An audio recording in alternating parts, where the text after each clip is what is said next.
काल माझ्यासोबत तसं का घडलं असेल? मला तर काही आठवतही नाहीये.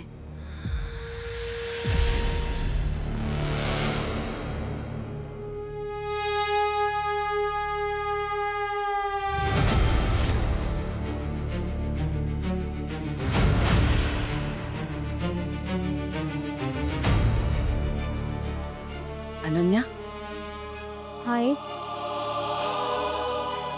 बरी आहेस ना तू? ओके, मी फक्त डोकं दुखतंय फार.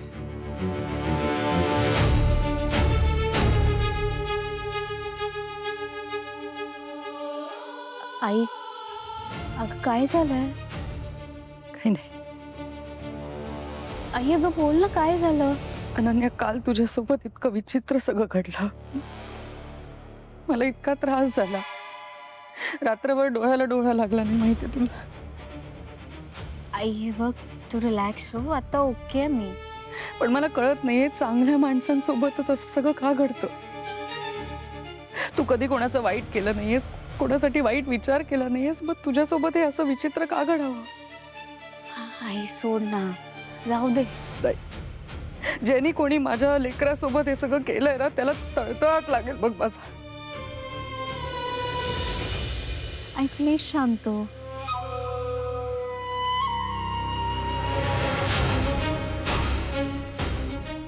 ते सोड, मी पोहे बनवून आणलेत, खा. थांबा.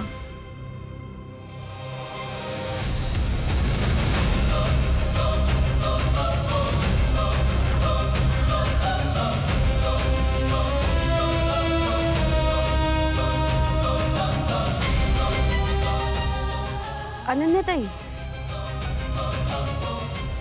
हे पोहे थंड झालेत. मी तुमच्यासाठी काहीतरी गरम बनवून आणते. हं? अगं कशाला मीरा?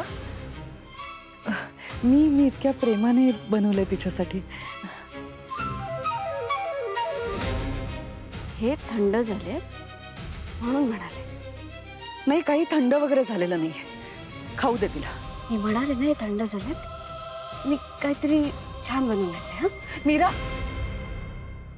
काय चाललंय तुझं? हा, मी काहीही प्रेमाने करायला गेले की तू मध्ये काय येतेस? त्या दिवशी वेदासाठी कुकीज आणल्या होत्या, त्या तू फेकून दिलेस. आज अनन्यासाठी प्रेमाने पोहे बनवले तर तिला खाऊ देत नाहीयेस. माझ्याशी काही प्रॉब्लेम आहे का तुला? हे बघा,